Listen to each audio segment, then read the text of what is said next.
Hello. Hi. Welcome back to Dos Hermanitas in a Pod. I'm Miriam. I'm Reese. And this is Dos Hermanitas in a Pod.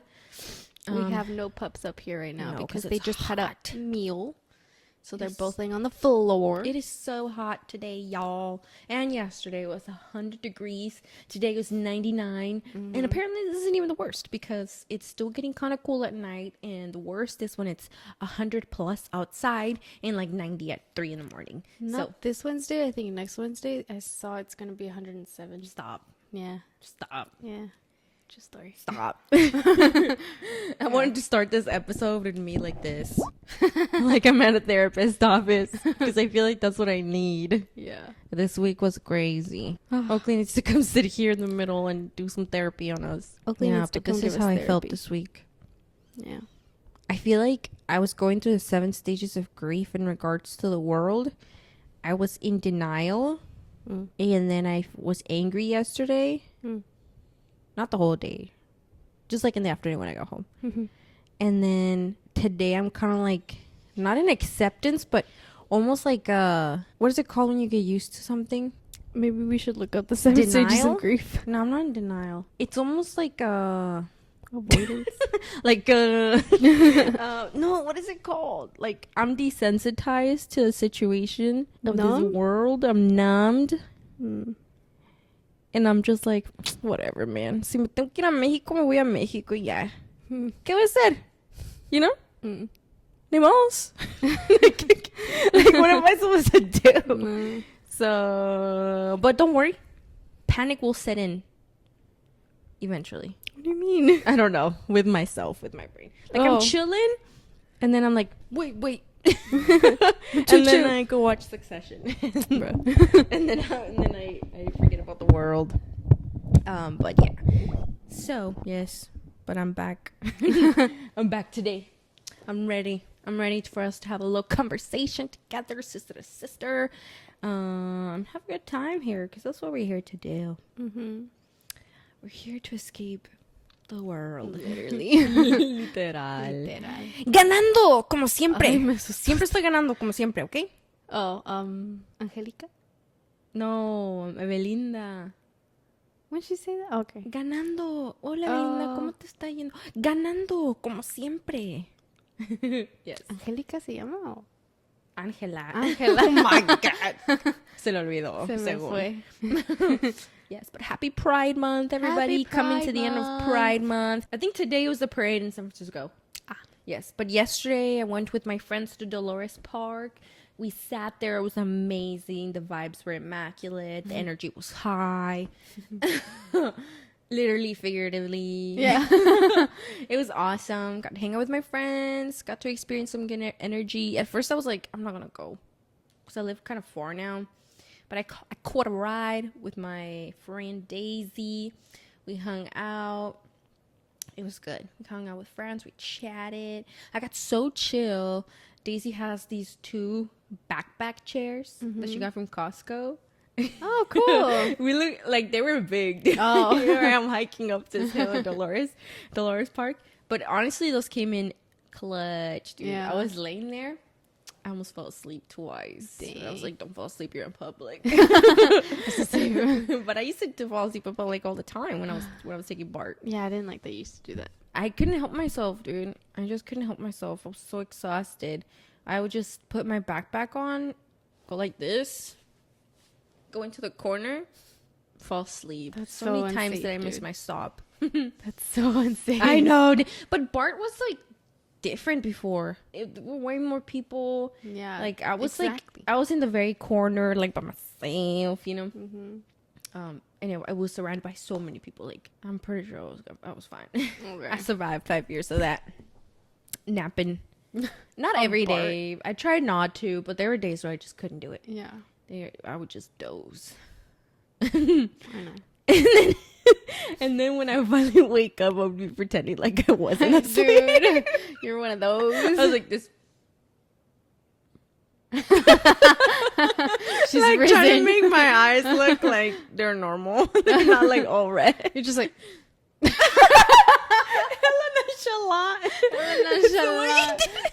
That's very accurate. That's exactly how it was. Yeah. I just blinked.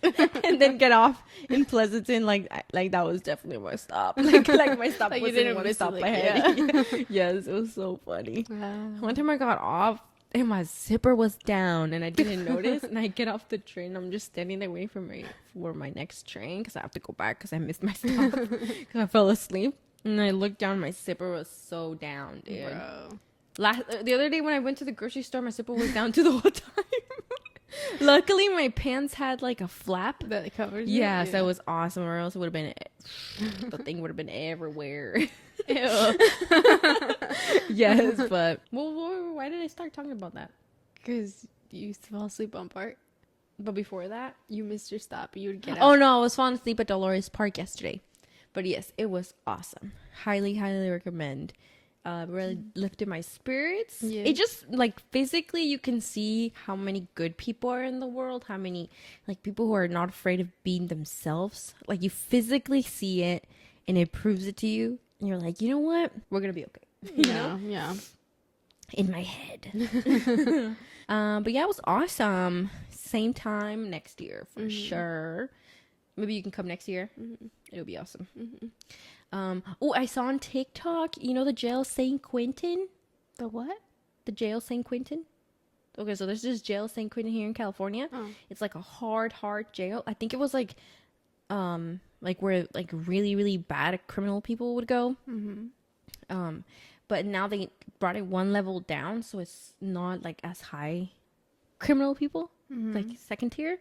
And they had for the first time they had a pride celebration, 3-day celebration, dude. Cool. Yeah, and they had flags, like the news was there, just to like bring them together, you know, during Pride Month. Yeah. You know, because also like homosexuality, it's like a taboo topic, especially like this is a men's jail. Okay. So they're just trying to like bring acceptance towards that for the other prisoners to feel accepted, you know. So yeah, it was really wholesome. Oh, nice. Yeah, and one of the people that works at the jail, they were like, "Well, do you want me to bring out reformed people or people who are suppressed?" You know, and like this helps them look forward to something. Yeah, you know. Yeah, and it teaches them also like why are we celebrating Pride Month? You know. But yeah, it was awesome. Oh, that's cool. I didn't know. Yeah.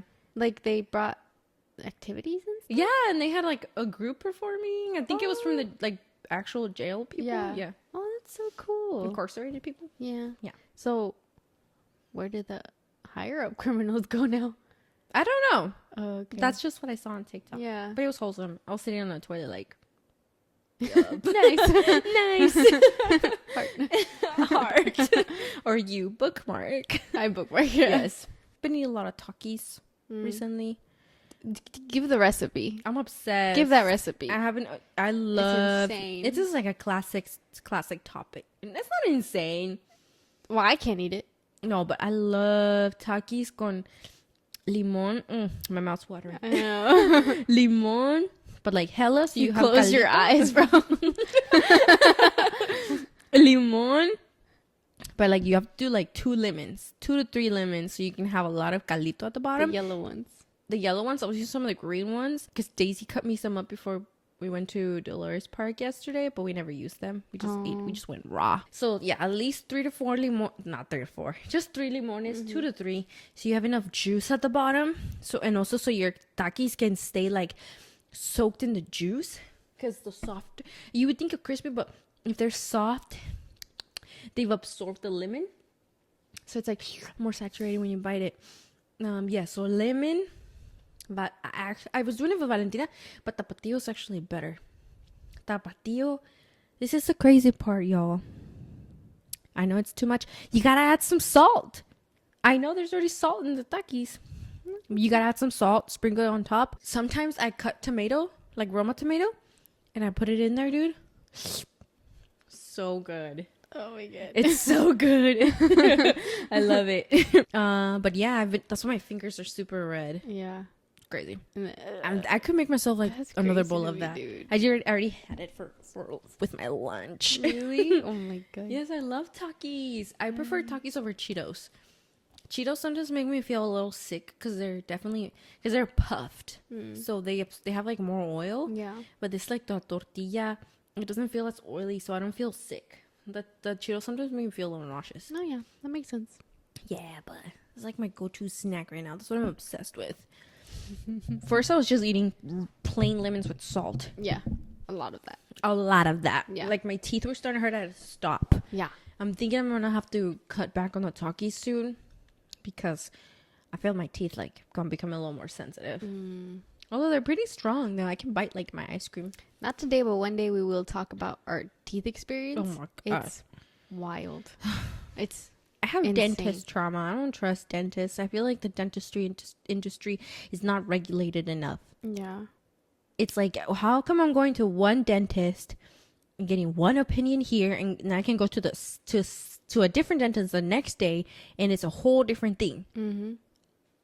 Y'all scamming. Literally. I'm sure there's good dentists out there, and you found one. And when I go, I will be going to her. Specifically her. But I don't trust these dentists out here. I feel like I'm sorry, majority of them, I'm sure there's good ones out there. But so far, what I've experienced, majority of them, they're just trying to get my money. Yeah. And here I am panicking. And one time I gave this lady like $5,000. It was insane. Yeah. Which now that I'm pretty sure some of the work that she did on me, I didn't actually need. No, definitely not. No, because I remember like collect at one point, it was too late. She was already giving me my like third crown. It was way too late. My tooth was shaved. This was the day I was going in to get my crown put in. Also, when she put in my crown, it freaking hurt. My tooth hurts for a couple of days. Like it just hurt so bad.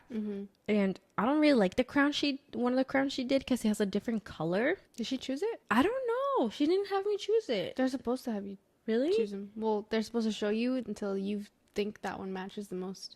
Oh, she didn't do that. Anyway, my tooth was shaved. It had the temporary in. I was already going in to get the crown that day.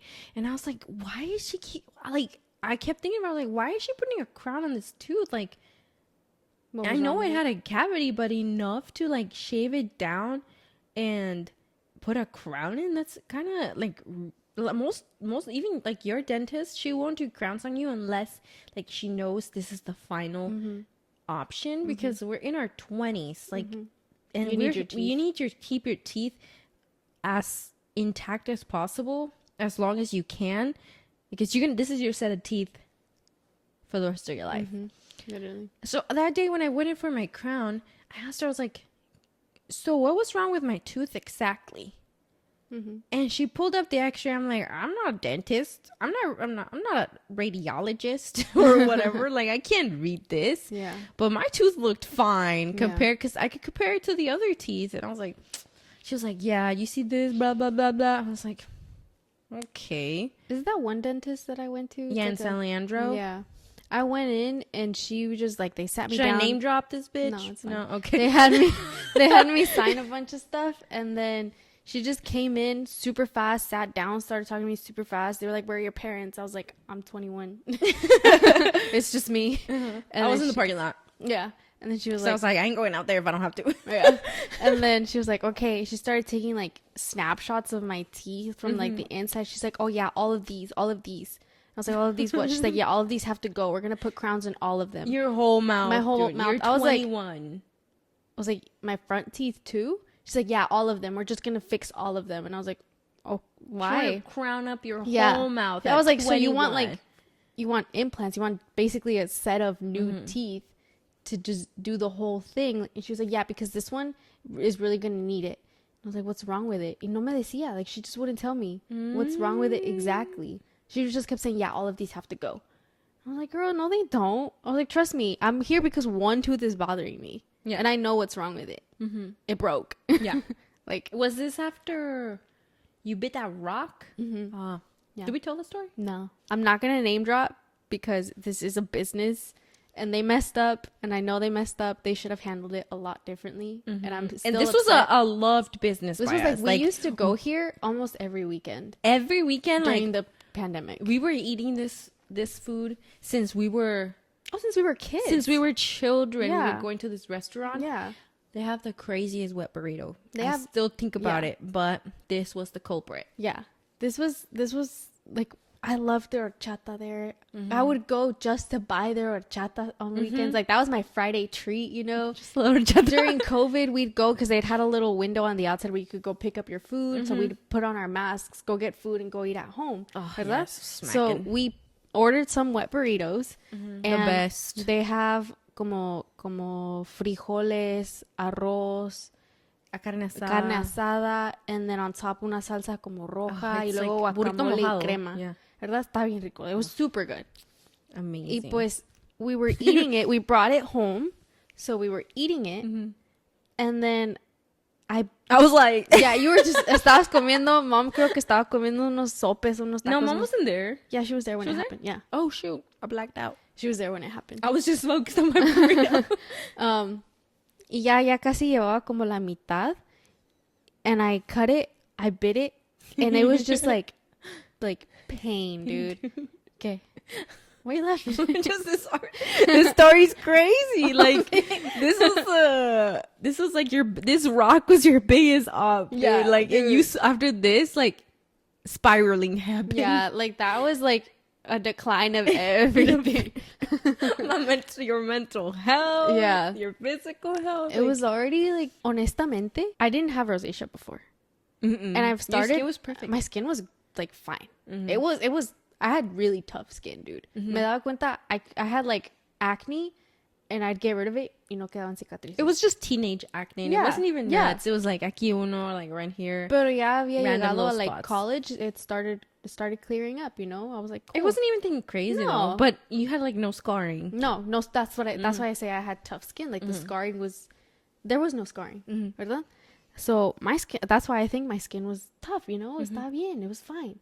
But then when I started having trouble with my teeth, my rosacea popped up. So I don't know if, because there was I didn't have the money to go get my teeth fixed. Well, you did have the money, but it was all your savings.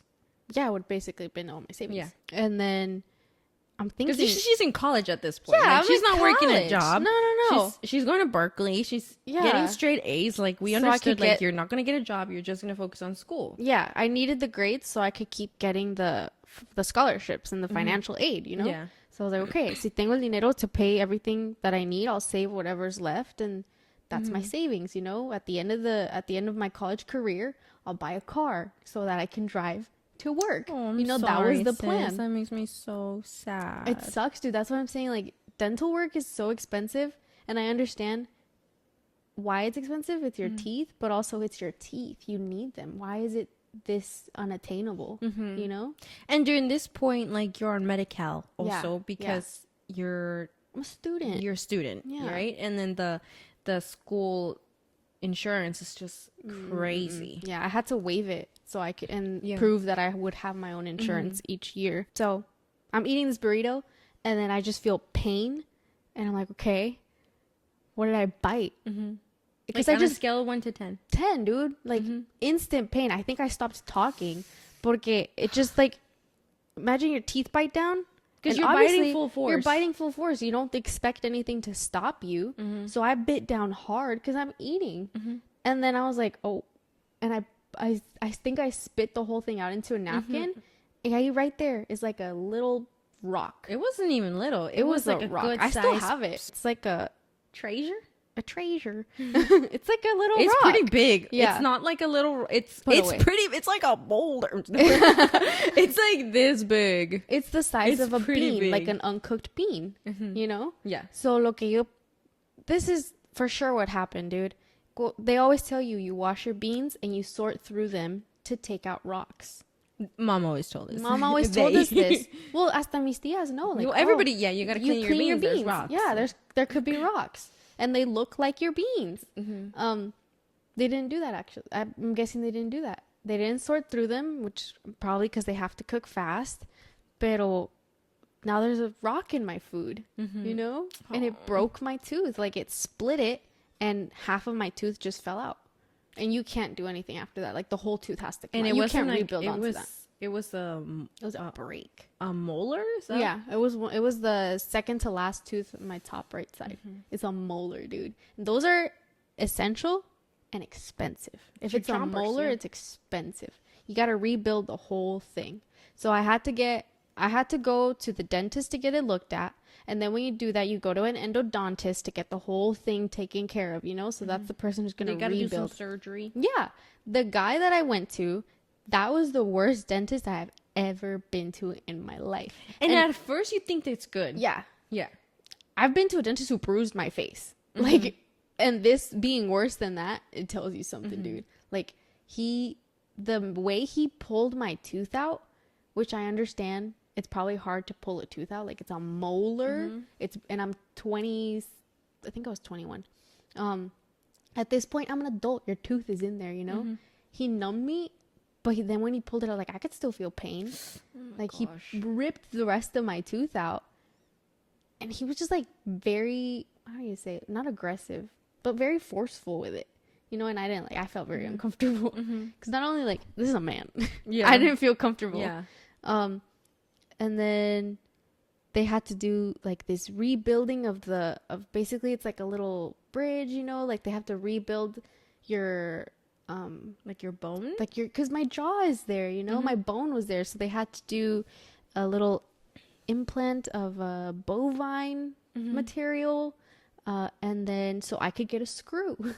Dang. And now I have a screw, and now my gum has to heal around that screw, so I have to wait a couple of months to then start the process of getting a whole implant. Like I have a fake tooth now at that age. Like that's why I think my mental health declined, because it's like my tooth isn't there anymore. No, and it's expensive. Like I was out a lot. Basically all my savings were gone. And then he's like, "Oh, you should get your wisdom teeth removed." So another part of your savings went right there. Yeah, another part of my savings went right there. And then he's like, "Oh, they're impacted, so it's going to be even more expensive." I was like, "What do you mean they're impacted? My wisdom teeth have never bothered me. Like, I never even felt them there." Yeah. He's like, "Oh, yeah, they're impacted, so they have to come out." And all of this is out of pocket because Medi-Cal doesn't cover molars. It only covers the first 6 teeth, front and bottom. And it doesn't cover wisdom tooth removal. Nope. So, out of pocket. That was like close to $10,000 that you had to spend. The wisdom teeth itself was $3,000. And that's nuts. The implant, I think, was $7,000 and something. No way. Because it was. I thought it was like because it 5. Was no, because it was pulling it out. It was the reconstruction. It was the screw, and then it was the implant itself to get it to match the rest of my teeth. It was a whole thing, and then because my wisdom teeth were impacted, it's $3,000. It's expensive, dude. So that's like $10,000 right there. And it's all it had to be out of pocket. And this is like post 2020. So in 2020, we were already struggling mentally. And then you get hit with this big bill for something that wasn't even your fault. Yeah. And you called. I called the restaurant. I let them know, like, hey, there was a rock in my food. And right away they were like, you're going to have to get a lawyer. And then I was like, I need to talk to the owner about this, because this is not okay. Like, maybe we can come to some sort of agreement. You can help me with some of the payment, or I don't know what you would like to do. And they're like, okay, you can talk to our lawyer. I was like, okay, that's fine. So I tried to get a lawyer myself, but I'm already paying for my teeth. I don't have money for a big lawyer that's going to help me. And a lot of them were like, oh, because you took it home to eat, you can't prove that the rock was in there because of them. I was like, okay. So nobody took the case. No, I mean, we would have literally have to have been recording like you eating for them to see, like, this was literally in the bite that I put in my mouth, and I didn't put anything in this burrito. Yeah. But we never sit at restaurants, Tree. We usually take our food. COVID. Yeah, we always took our food home. Yeah. But yeah, you had to pay all that out of pocket, and it's crazy that the restaurant responded like that, because I don't know if they knew it was us, because you only called them over the phone. So I don't know if they knew it was us. But I'm like, dude, I've been eating here since I was a child. And the fact that they didn't even apologize, because like, why would you lie about that? Yeah. Yeah, but hey, Sorry, sis. That's okay. It's very traumatic. Yeah, I don't eat beans anymore. Yeah, she does not eat beans. No. Except mom. Like, Except mom cleans them like, for sure. I know she cleans them, but I'll really only eat them if they're like smushed. Yeah. Yeah. Sorry, sis. Si sé que tiene, I like chew very carefully. Yeah.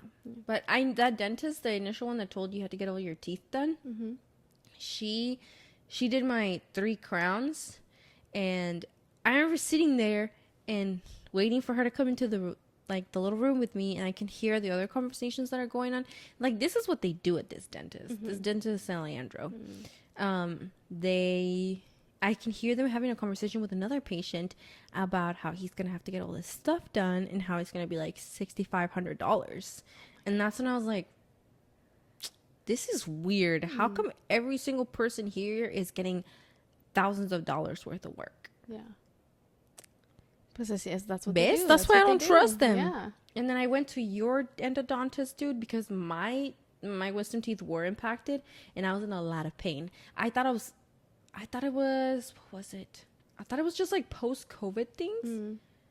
Because I had a horrible headache. Oh, I thought I was getting. I thought it was TMJ, like that I was grinding. Because I do that. I grind my teeth at night, or I clenched my jaw, so I get a lot of jaw pain and soreness. So I was waking up in the middle of the night. It started one night when I woke up, like at 3 a.m, the witching hour. 3:33.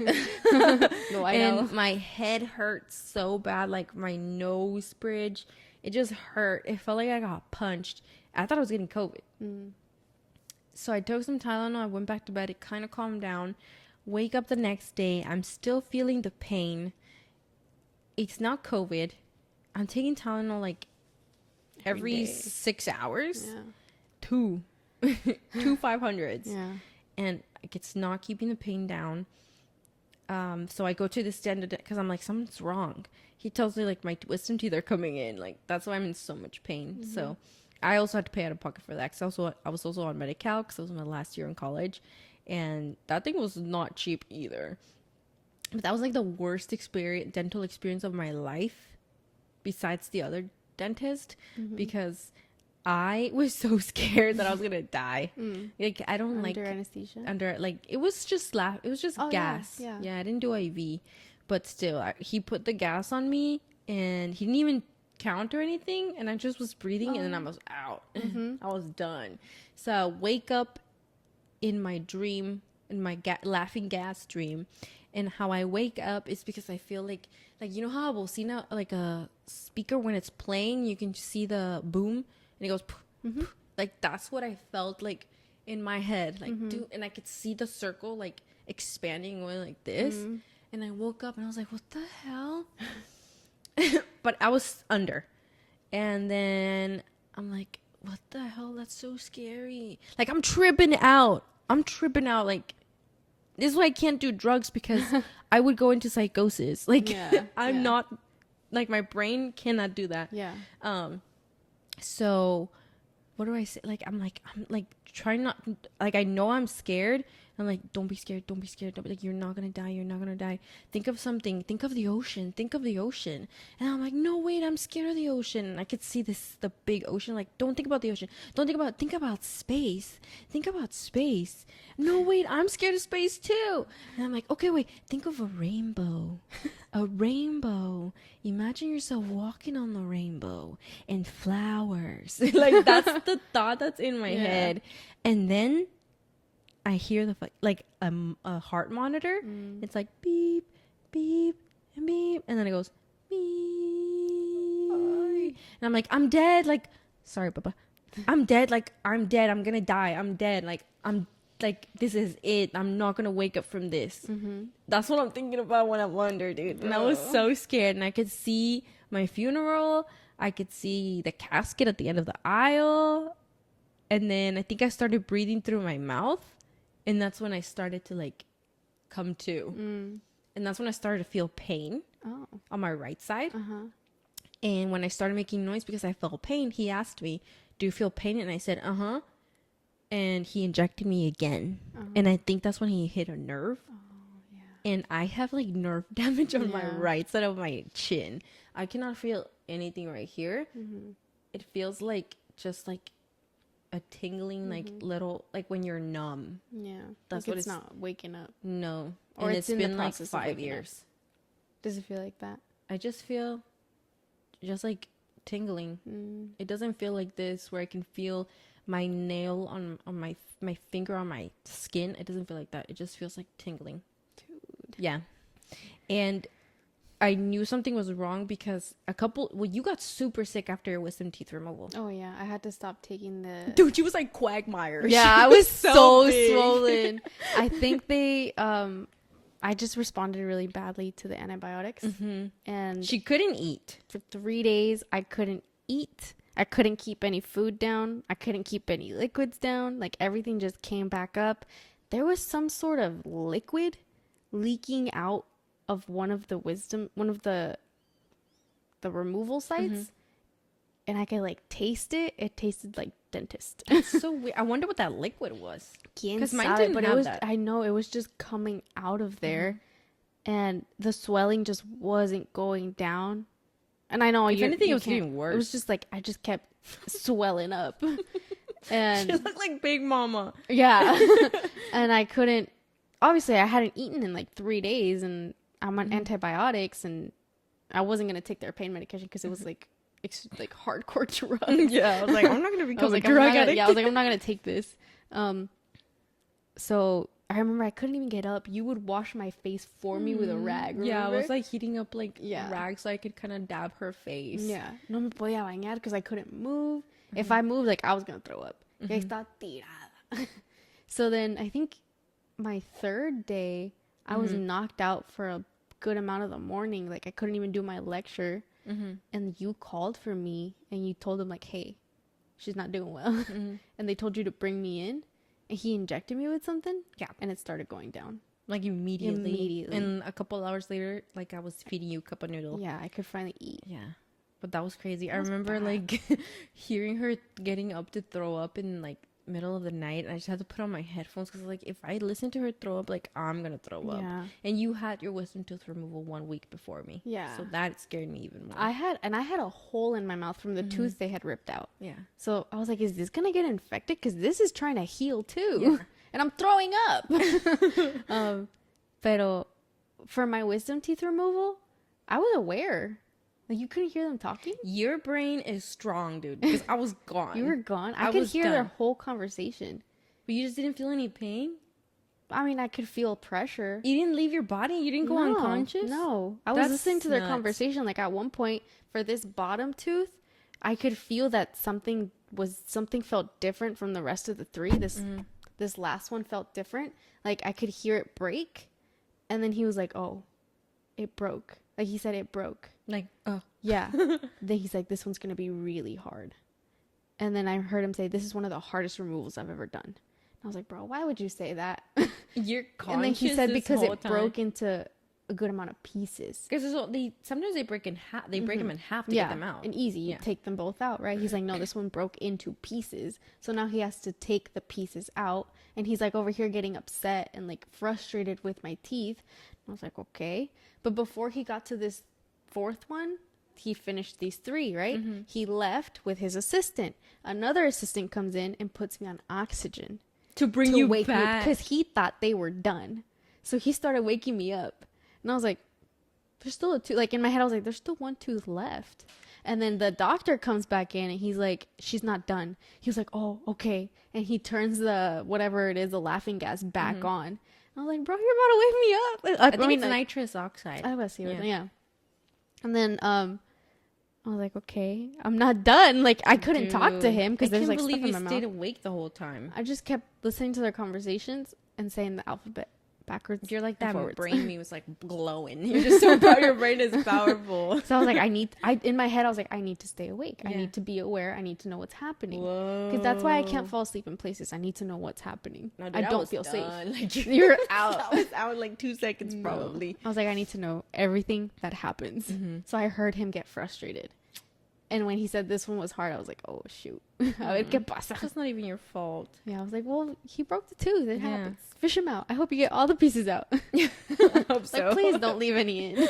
Sí, pero when I was healing, I I lost a lot of weight because for almost a month I couldn't eat properly because since he messed up right here, and we signed a waiver, like it did say in there like that was a possibility, but I didn't think it was gonna happen. And I signed the paper. I was like, I need, because I just wanted the pain gone. I was on Tylenol like I was taking 2 500s like 3-4 times a day. I was in so much pain. I had to do that for a whole week until my appointment was up. So for a whole month I couldn't eat properly after because I couldn't feel my bottom teeth, so I couldn't sense how much pressure I was putting on my jaw. I was surviving off of my mom's chicken noodle soup that she was like basically like grinding the chicken down, and it was very watery, so I could just sip it, and KFC mac and cheese and smashed potatoes. I was so hungry. I remember because I started healing more but after you, before you, because I had it a week before you, so I'm still swollen. But we would put masks on, Mom and I. We'd go to the drive-thru because we need to get you to eat something. So we'd be like, "Pues mashed potatoes y mac and cheese." It was soft enough. Yeah. It was, and then like 3-4 days after my wisdom tooth removal, I started my job. So I had to, but the good thing is we just do a bunch of computer stuff in the beginning, but my manager took my badge picture and I was like swollen. You could see it. That was my employee picture for like 2 years until very recently when I got a new one. But that's why I'm traumatized. And I have a hard time. That's why I try to take really good care of my teeth, floss, brush, but I'm really scared. For that same dentist, he said he was going to fix one of my cavities, and he ended up doing half of the tooth. I don't know how he did it. He left half of the filling that I already had and did the new filling himself, but the filling touched my nerve, and he left it like that. And según él, he's like, to save your tooth, we're just going to redo the filling. So I was like, okay, cool. I trust you. You're a dentist. And nope, he did it way too deep and left the filling touching the nerve. So I was in pain for like a year and a half. My face, I didn't even realize that my face wasn't supposed to look the way that it was looking because it was constantly swollen. And I was like, until I think it started getting a lot worse, and you were like, that's not okay. I guess I told you can't play with it because you were scared and traumatized because you already knew it was going to be a lot of money, and you've already experienced a lot of trauma from other dentists, and you didn't want to go back because you were scared. Even though you knew you had to get it done, you did not want to go back. You were scared, and I totally understand that because that's how I feel. But I was like, well, at this point, it's your health. You can't play with that. If something's wrong with your teeth, like you could die. If you get an infection in your teeth, you can die. So you need to go to, like, money is money. Money will come back, but this is your health. This is your life. If you need to go to the dentist, you need to go to the dentist. And that's when you found a really good dentist. That's when I found her, and she was like, this is touching your nerve. And you have an infection. And it was infected. That's why it started getting a lot worse. Like, I couldn't eat. I was eating salchicha con huevo every day on the other side of my mouth, and that's all that I could tolerate. I was in my senior year of college. So I was like in class, so much pain. I would take like those gel Tylenols before class just so I can make it through class and then be done and like rinse my mouth with hot water because it's the only thing that would kind of numb it. And then just go home. And I couldn't sleep on that side. It's like I would get a headache because it was like, I don't know, pressure probably. I think it was getting really close to getting a really, really bad infection. Yeah. So I went and I found her. I think I found her on a Thursday. I made the appointment for Saturday because I had to do it. And then Friday morning, I was like, I can't hold out until Saturday. So I called her. I was like, is there any way you can see me today? She was like, yeah, come in. I was like, thank you. So I went and she was like, yeah, this is infected. It's touching your nerve and there's no way to save the tooth. So she's like, we have to do a root canal now. And I was like, okay, just do it. At this point, you're like, I was like, just do it. And she was like, tell me you don't have insurance. And I was like, but I have Medi-Cal. She's like, tell me you don't have insurance. I was like, I don't have insurance. She's like, okay, we can give you a discount. I And I was like, okay, thank you. Such a sweetheart. Bless her for real. Like, those are the people that are really hard to come by. So I only go to her now. Yeah, specifically her. She has other providers in that clinic, but it has to be her. It has to be her. Yeah. And I don't trust anyone else. She's super nice. She's knowledgeable. Like, she'll tell you what she's doing. If you have any questions. This is an hour out, and I'm willing to drive it. I will go to her wherever she is. Oh, that same dentist did my back molar. Yeah? And supposedly he saved it because there was a cavity on it.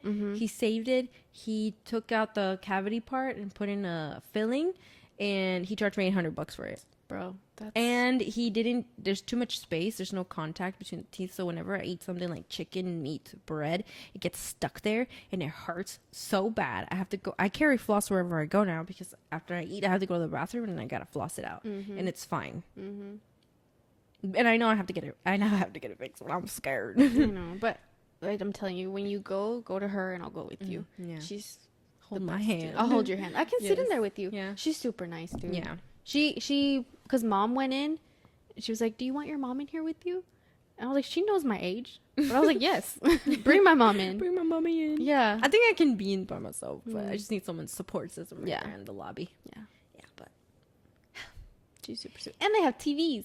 Yeah. They have TVs in front and at the top. So you can see it like and they give me the remote each time. I was like, I can't see because I have to take my glasses off, but thanks. I appreciate it. Yeah, I appreciate it. Yeah, but that's why we got teeth trauma. Yeah. And I'm sure we are not the only people. No, I'm pretty sure, because it's... You said this is a story for another time. Yeah, let's just get it out there. I need to release this information. There needs to be more regulation for the dental practice, because we just get too many different answers from too many different people. Like, what's the standard? Like, what is... I don't know what to believe. And they're all, depending on how old they are, they're all practicing different techniques. Yeah. The older dentist that we went to a long, long time ago, he did your fillings way too large. Way too big. So now when you get those replaced, it's going to be expensive. It's going to be real expensive, and you might need some crowns. Yep. Yeah. Oh, she already told me. Yeah. She was like, we're probably not going to be able to save a lot of these. I was like, okay. She's like, but we'll do it in parts. As they go, we'll do one by one. That's what she told me. Like, she actually told me, like, we don't have to do these all at once. As they go, when it starts bothering you a little bit, you come in and we'll do one. Next time we'll do the others. We'll come up with a plan. Like, she had a whole plan for me, but she never said we have to do this now. She like was the like, other lady. the other lady was like, these have to go now. But she was like, as they come, we'll deal with them. I appreciate that. Yeah. Just listening to the patient, understanding that not everybody has thousands of dollars or really good insurance to just say yes to everything, and not panicking them, making them believe like you need to get this done or you're gonna die, you know, and just giving the patient the autonomy to decide what they want to do, and giving them like a right, honest information, because they are more than just a paycheck. They are people. Yep. Exactly. That's what I believe. Amen. Yes, but thanks for sharing, sis. Yeah. Thank you for sharing that with me. Thank you for sharing that with me. Okay. So today I want to tell you about Chalino Sanchez. I've been listening to more of his music. Well, recently I've been listening to a lot of Mexican music. Yeah. I'm in my Mexican music era. Well, I feel like I always was since I was in childhood. Because our parents, you know, mom, she listens to yes, she listens to Mexican music because she's Mexican, but she never really listened to Chalino. My grandparents listened to a lot of Chalino Sanchez. So recently I was like, you know what? They were onto something. they were doing something. They were doing something with that. They have good taste. But the reason I want to talk about him is because at least once a year, I think about the artists that have been killed by the cartel. Really? Yes. Why? I don't know. Like, I think about Chalino Sanchez. I think about Valentin Elizalde. I think about especially Sergio Gomez and Sergio Vega, but especially Sergio Gomez because his death, like, is a core memory in my brain. Sergio Gomez was the main singer for this group called Capaz de la Sierra. You know them? You know them. Okay. Mi Credo. Duranguense. You know? Yeah. Yes, but I was maybe in middle school when he passed away. What year did he pass away? Let me see. 2007. I was 10 years old when he passed away. That was 6. in our household, we watched a lot of Primer Impacto. That's true. When we were kids, a lot of Univision. Univision was the main channel for us. And Primer Impacto would be on like at 5 or 6. Yeah, 4 to 6, something around there. Definitely after school. No, 5. Yeah. 5 or 6 because it was after school. Yeah. I remember I was sitting. I don't know what the hell my 10-year-old ass was doing watching Primer Impacto by myself. You were informed. I was staying informed. You're staying informed. You had to know. I was eating a snack, watching Primer Impacto, and then they show his body. Sergio Gomez, dude. They show his body on the screen. They show him because, okay, so Sergio Gomez was the main singer for Capaz de la Sierra. There was this, I don't know if it was, there's rumors of why he was murdered by the cartel. The first one is because they told him que no se presentara to sing at a stadium, and he did it anyway. The second rumor is that he was involved with a woman that was already involved with a cartel member. Okay. And they killed him for retaliation. Okay. So basically what they did was on his way to the, I think it was on his way to the concert. No, it was after the concert. They kidnapped him. They took him in. They tortured him. They mutilated him. And then they dumped him on a road. And then that's what they showed on top. Envision me on my couch eating my snack. The Primer Impacto is showing the people picking up his body from the road, putting him on a stretcher, and putting him to the car, dude. That is so disrespectful. Yeah, no warning at all, dude. No. Like, they're just showing that. I'm a 10-year-old. Like, that's why it's a core memory, because it was a dead body, and it was brutal. Like, that's insane. Yeah. Like, I think it's trauma. Nah, yeah, you shouldn't see stuff like that. I should not have been seeing that. And I still remember what he was wearing. He was wearing I don't remember what color his pants were, but he was definitely wearing like a blue t-shirt. He was kind of like a little chunkier, so you can see his belly. His arm was like this. He had blood on the shirt. He was all purple. Like, they showed the whole thing, sis. Oh, no. It was wild. Yeah, you shouldn't have been seeing that. Yes. So, I think maybe that's why this topic comes into my mind at least once a year. So that, also Valentín Elizalde, I did not see like those, like, they have his dead body images on Google from when he was shot heading over to his concert. He was only like 22. Oh, está chiquito. Yeah. He was fairly young. I think because he sang a lot of, I think he sang like narco corridos también. El Chaca, that's Sergio Vega. He was also murdered. Jenny Rivera, she passed away because it was a plane accident, but there's some rumors that maybe it was like cartel related, that they messed with her jet. Why? What'd she do? They crazy out there, sis. Oh, I mean, because Jenny Rivera marked my life too. I still cannot believe she passed away. She was like an icon. My regret is never going to a Juan Gabriel concert or a Jenny Rivera concert. Mine is Vicente Fernandez too. But those people are like iconic, dude. And now people are like, because there's this picture of Jenny Rivera in like a full camel like diva costume with the hat. Yeah. It's like, this is my outfit to World War III. Oh my god. Oh my, y'all are crazy. But yes, I remember when she passed away. Same, Primer Impacto. Yeah, I remember when I was eating chilaquiles. And you were eating chilaquiles? I was eating chilaquiles. Yes. And it was after school. I think I was just like, again, eating a snack. I was standing this time. Primer Impacto's on the TV telling us her freaking plane crashed. And I was like, I think it was on the weekend. It was on the weekend? Yeah, because it was in the morning. It was in December. It was right before Christmas. I was on the floor. Eating chilaquiles at the little living room table. And then I look at the news. And it says Jenny Rivera plane crash, and I think they were still trying to confirm if she was dead or not. And then we were all just waiting to see. It was nuts, dude. I still can't believe she passed away because it was so sudden out of nowhere. Yeah. Like, they definitely did not know anything was wrong because they took a selfie that they posted to Instagram like minutes before they crashed. Yeah, but that was pretty brutal. But this time I'm gonna tell you about Chalino Sanchez. Okay. Just because I was like, I need to bring this topic into the podcast. Okay. I didn't talk about it. You need to get this out. But yeah, Sergio Gomez, R.I.P. dude. That was the worst one. That one marked me. Yeah. Okay, but let me tell you about Chalino Sanchez, also known as his given birth name is Rosalino Sanchez Felix, but he goes by Chalino Sanchez. That is his performer name. He was born on August 30th, 1960 in Rancho El Guayabo in Culiacán, Sinaloa. He is known as El Rey del Corrido, or the King of Corridos, being that he pioneered the narco corrido genre. He was one of the first to do it. A narco corrido, I'm sure you're aware, but I'm not say what it is. It's a subgenre of corridos that focuses on the lives of drug traffickers.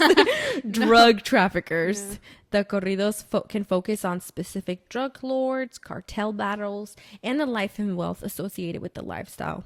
The genre is somewhat controversial due to its glorification of narco corrido culture and violence. So, and it's also recent, like also, ¿cómo se llama? Peso Pluma. He was receiving threats. Like, también, yeah. A lot of these cartels, if they don't like your songs, they threaten you, and they will kill you. Yeah. Like, this is not a joke. No. You do not play with this. No. So I remember, like, last year, it was Peso Pluma was receiving threats. Like, si te presentas, if you come sing at this specific spot, like, that's the last time. Yeah. So I think he canceled some of his Mexico tour. Yeah. He was like, nah, I'm not playing with that. No. Pero, continuing. Chalino grew up in a violent and poor rural area of Sinaloa. He was the youngest of 8 children. He adopted the nickname Chalino because he believed his birth name Rosalino was too feminine. Oh. So that's why he decided to go by Chalino instead. His mother was Señorina Felix and his father was Santos Sanchez. Unfortunately, at the age of 6, Chalino's father passed away. He grew up in an impoverished environment surrounded by crime and violence and wasn't afforded many opportunities. So by the age of 15, Chalino had already committed his first murder. He shot and killed a man who had raped his sister previously. It happened years before, or like months before, and he recognized the man at a party and he shot him. Okay. Just to get him for what he had done to his sister. Soon after, Chalino moved to Tijuana, where he dedicated himself to being a coyote, eventually fleeing to the U.S. himself in order to evade Mexican authorities. This was in 1975. Oh, wow. I know. He lived a lot of lives. Yeah. Dude. Yeah. Once in the U.S., Chalino worked in many different trades. He worked on farms in Seattle and Portland, eventually moving to Inglewood, California to live with his aunt. There, he washed dishes, sold cars, and dealt small amounts of marijuana and cocaine. In addition, he also continued to take part in immigrant smuggling operations with his brother Armando. And in 1983, Chalino met his wife Marisela Vallejos, with whom he had 2 children, Adan Sanchez and Cynthia Sanchez Vallejos. Yeah, so he did a lot of stuff. Yeah. Unfortunately, in 1984, his brother Armando was killed. He was shot in a Tijuana hotel. This event inspired him to compose his first corrido, the name of it being Recordando a Armando Sanchez. That was his first one. Soon after the death of his brother, Chalino was incarcerated in La Mesa prison for petty crimes. While in prison, Chalino composed songs for inmates. These songs were about the lives of the inmates, many of whom were drug traffickers. In return for the writing for these songs, he received cash, guns, or watches. Oh, wow. Yeah, sometimes like food, I think. Yeah. Just like trade. Yeah. In 1987, Chalino was introduced to Angel Parra, a studio owner that helped him record his first demos. He did so accompanied by a group known as Los Cuatro de la Frontera. Chalino began by recording 15 songs, each of which was commissioned by a local, like someone local, if like someone who like dealt drugs or, you know, like people who just committed little crimes, they would commission him to make these, he made 15 songs and one person commission each song. I wonder why they wanted songs. I don't know. Why would you want because he wrote them like to be about his life, about their life, about you the know? person's life. He wrote these 15 songs commissioned by each person. He made one copy of each cassette for each client, but soon after, people began asking for extra copies to gift for their friends. He only ever made cassettes. He never did vinyls and he never did CDs. during his time, he only ever made cassettes or performed live. Eventually, he was producing hundreds of cassettes, which he sold out of the trunk of his car at flea markets. He also began performing at parties such as quinceañeras and baptisms. He was seeing so much success that he was able to quit his day jobs and solely focus on his music production and distribution, in time forming his own record label. He made contact with Chalino Sanchez, a member of the group known as Los Amables del Norte, which then became his regular group that he was playing with. His success throughout Southern California began growing larger and larger. Eventually, Chalino ends up connecting with Pedro Rivera, and if the name sounds familiar, that's because that's the father of Jenny Rivera and Lupillo Rivera. He was the owner of a record label and a recording studio known as Cintas Aquario, with who he ended up signing a recording contract. On January 25th, 1992, Chalino was performing at the Plaza de los Arcos restaurant and nightclub in Coachella, California. 400 people were in attendance, one of them being Eduardo Gallegos. Eduardo, who at the time was under the influence of alcohol and heroin, requested Chalino to sing the song El Gallo de Sinaloa. Soon after the song was played, Eduardo got onto the stage and shot 4 shots at Chalino, two of which hit him in the chest, one near his armpit, the other one piercing his lung, and one of the shots also hitting the person playing the accordion in the thigh. Okay. Chalino, while he was getting shot at, he also fired at Eduardo.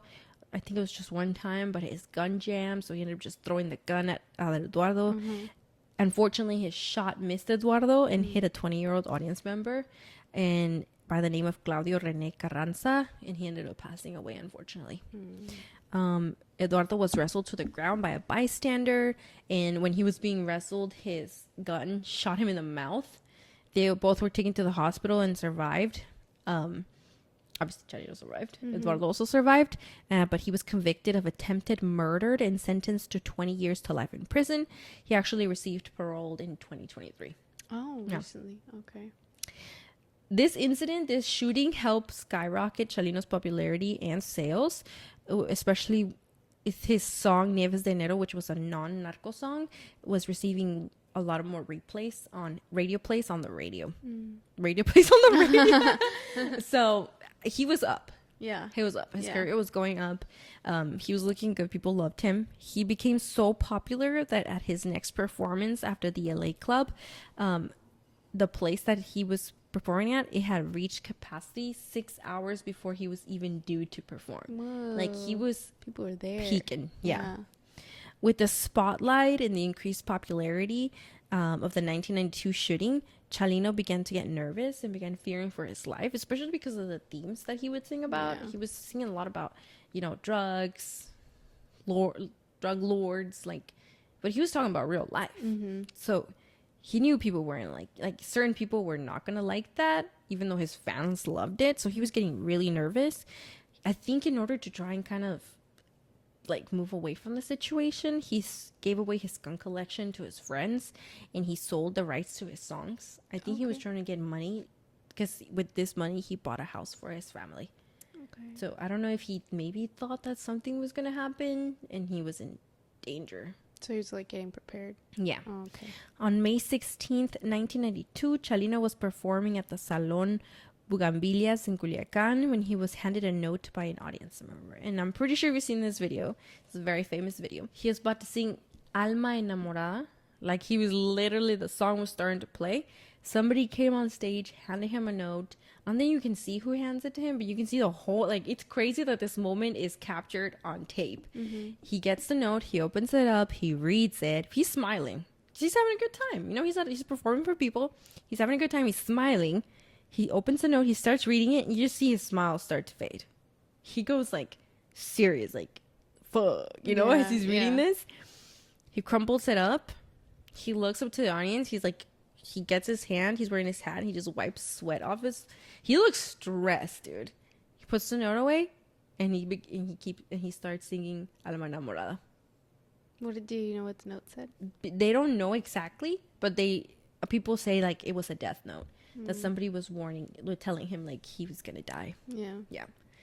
dude, how do you go on to perform after that? Like, I would get like instant nausea and diarrhea. Like, like my stomach would drop. Yeah. I would be so scared. I'd be like, I can't. Like, I would panic. I'd be like, we gotta go. Yeah. I'm sorry, people. Like, I gotta go. Yeah. Especially because he has a family, you know? Yeah. Very scary. And he's in Mexico. Like, oh, this is in Mexico. He was performing in Culiacan. Oh, yeah. Yeah. So, crazy. A little bit past midnight after the performance, Chalino left the club with two of his brothers, a cousin, and several young women. They were stopped by a group of armed men in black Chevrolet Suburbans. They showed them state police identification and told Chalino their commander wanted to see him. He agreed and he got into their car. And that was the last time anyone ever saw him alive. Really? Yeah. The following morning, his body was found at an irrigation canal near Mexican Federal Highway 15 by two farmers. He was blindfolded, his wrists had rope marks on them, and he had been shot in the back of the head twice. He was only 31 years old. He was really young. Yeah, he was only 31 years old. So sad. Yeah. Yeah. So tragic. Yeah. But, I mean, it's because I think it was just the themes that he was singing about. Yeah, they didn't people like were not them. liking, Yeah. like the drug lords were not liking them. Yeah. Like, if somebody got insulted and the egos are so big that this is the way they deal with things. What made Chalino special and set him apart from other singers is the fact that he was not polished like other artists who were also popular at the time. Also, he was bringing forth the narco corrido genre. He knew he didn't sound like other people. He knew that he was often out of tune, and so much that he referred to his singing as barking. Oh. Yeah, he knew like it didn't sound as polished as it did like with other Mexican music. And that's the one thing I noticed, like when I was younger, when my grandpa would play this music, I was like, he doesn't sound, it's very dragged, his words, out of a little bit out of tune sometimes, but he can hold the notes for a long time. Yeah. I was like, I wasn't into it. Oh, okay. Like, I wasn't into it, but now I'm like, wait. It's, now you get it. Yeah, now it's also because it really like connects with the culture, you know? But back when I was a kid, I was like, I don't like this. But now I'm like, okay, I see it. Regardless of his rugged style, the people loved him because he was real. The stories that he would sing, like, they were real, and because of his rugged style, they believed that he had lived it. It wasn't just him entertaining people and singing. He was the embodiment of what he was singing. You know, he was actually telling. It was like he went through it and he was telling you the stories. Yeah. They didn't just see him as an entertainer, but as someone who had actually lived and experienced the themes in his music. His music gave voice to the experiences immigrants had also experienced back in Mexico in a way in which the mainstream media had never done. So, his death coming at the peak of his career solidified him as a legend and inspired similar acts. You know, you see them now. Like, a lot of people started coming out with narco corridos. It's a huge genre. And he has a lot of narco corridos written about him. His wife says up to 150. Whoa. Yeah. Whoa. Like, other people wrote them. About him, yes. Whoa. Yeah, pretty cool, huh? Yeah. His life's very interesting. Sadly, his only son, Adan Chalino Sanchez, he also passed away. Yeah. His, technically, like, it's not narco-related. It was just a horrible car accident where one of his tires blew out. And he ended up, like, getting into a really bad car accident. His car, like, tumbled. He was only 19 years old. He was little. Yeah, it's almost, like, cursed. What about Cynthia? I think she's still alive. They don't really talk about her. I don't think they're very public. Okay. I don't even think they're receiving royalties from any of his music because he sold the rights. Them. Yeah. So sad. But he bought them a house and I think he knew something was going to happen. yeah, he was like getting everything in order. Dang, dude. Man. To be cut short, that's very young. Yeah, 31. 31 is I don't know very why I young. always thought he was older. I know. Probably. I mean, look how many lives he lived. Yeah. At 31, that's a lot of life. That's a lot. That's a lot of experiences, but that's still young. Yeah. He still could have done so much more. Lo mismo cuando se piensa con Jenny Rivera. Yeah. They're young. They could have done so much more. Jenny Rivera was late 30s, early 40s. Let me see.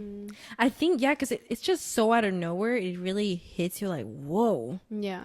You can't believe it. Yeah. To this day, dude. Also, that's a really sad way to go. Yeah. Yeah. She was 43. Yeah. That's still young, though. Very young. Yeah. So they'd still be here. I think it's just it always comes into my mind, dude. I don't know. That's odd. That's odd. That's odd. That it Am comes I okay? Around. Yeah, but it just comes around once Yeah. a year. I mean, I get it. You saw something very Very very traumatizing traumatizing at a young age. Yeah, but I mean, I think now me listening to his music personally, especially in these times, it kind of feels like, it also feels like a form of like my own way of kind of saying like, I don't care if you don't like me. I don't care if you don't like me. Like, this is the music I am listening to. I am Mexican, you know? That's just how I feel about it. Yeah, that's good. And I you're like never that going way to stop of me. thinking. Yeah, we're always gonna be here We're always going to be here. My people have persevered. through so much. We are hardworking people. And like, he's the embodiment of it. You know, he went through so many things and he was like, okay, well, I'm going to do music then. Yeah. Yeah. Can make it through anything. Yeah. And make art out of it. You make something beautiful out of what other people are like, this is gonna bring them down for sure. Yeah. No, they'll always find a way to bring it in something good. Yeah. You know. Aww. Pero, yeah. See. I like that you told me about it. It's sad. It's a sad The ending story. is sad. It's a very sad ending. Very sad story. But I'm glad that people are still thinking about him. Yeah, I mean, and the things he was singing about, they're still happening. Yeah. Culiacan, Sinaloa, like, there's a lot of violence still happening there. A lot of carteles running around. I just saw a TikTok of what it is like to live there. Obviously, not all of Mexico is like this. Yeah. And Mexico is beautiful. Where we're from in Oaxaca, it's very quiet, but it's also very deep in. Yeah. It's very rural. Yeah. But like this TikTok I was seeing, like, people are living their life, walking the street, and then you start hearing gunshots, and you have to run in.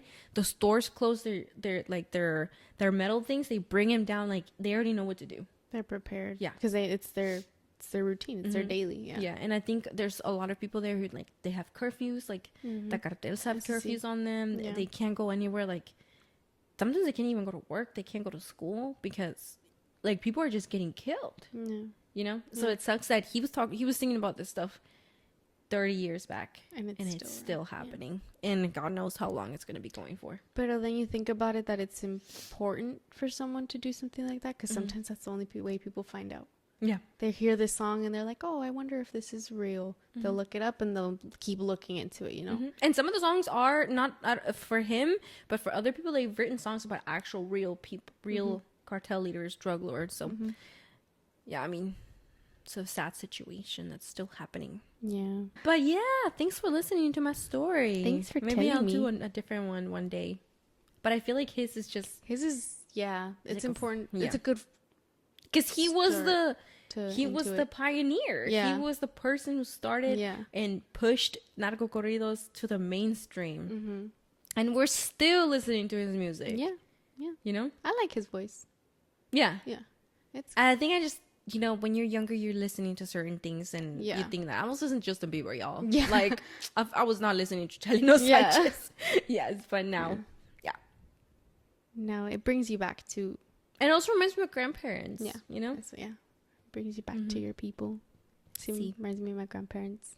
But thanks for listening, Sissy Poo. Thanks for doing that research, dude. Because I wouldn't know a lot of this stuff. The only thing I knew about him was Su Musica and the shooting at Coachella. Yeah? Yeah. Yeah, I didn't know, like, he did, but he was like a coyote and everything. Yeah, I didn't know that about him. Yeah. But he was also coming up with the narco corridos at the same time that in LA there was a lot of, like, gangster rap coming up, like Ice Cube, Snoop, all those people. So they've praised him as well. I think Snoop Dogg has praised him before as well. So, I mean, people know about him. Yeah. Same thing as they know, like, oh, you know what I want to do? Juan Gabriel. Oh my God. Juan Gabriel? I want to do Juan Gabriel too. I want to talk about Juan Gabriel. He's going to have a supposedly documentary on Netflix coming out soon. So I'm very excited. Wow, okay. Yes. Yeah. But thanks for listening, sis. Thanks for telling me. And thank you for listening. For you, the joining. audience. For chilling here with us. Mm-hmm. And happy Pride Month, y'all. Happy Pride. Stay prideful every Yep. single month. Yep. But this is your month. Yep. Don't let So- them say you don't exist because you do. Yeah, and there's not the people. LGBTQ people have been existing from the beginning of time, and they cannot erase your existence. And you are here to stay, and we accept you, and we love you. Mm-hmm. Okay. Mm-hmm. And thank you for listening to another one of our episodes. Mm-hmm. We'll Really be back appreciate it. We will be back next week. next week. Update on the weather. Hot. Very hot. It's hot. Yes. But thank you for listening. To our dental story. Trauma. To our dental I trauma. need to talk about it. Yeah. But thank you for listening. Be kind. Yes, be safe. Be safe. Take Move care of with each other. kindness. Yes. Mhm. And we'll see you next time. Bye.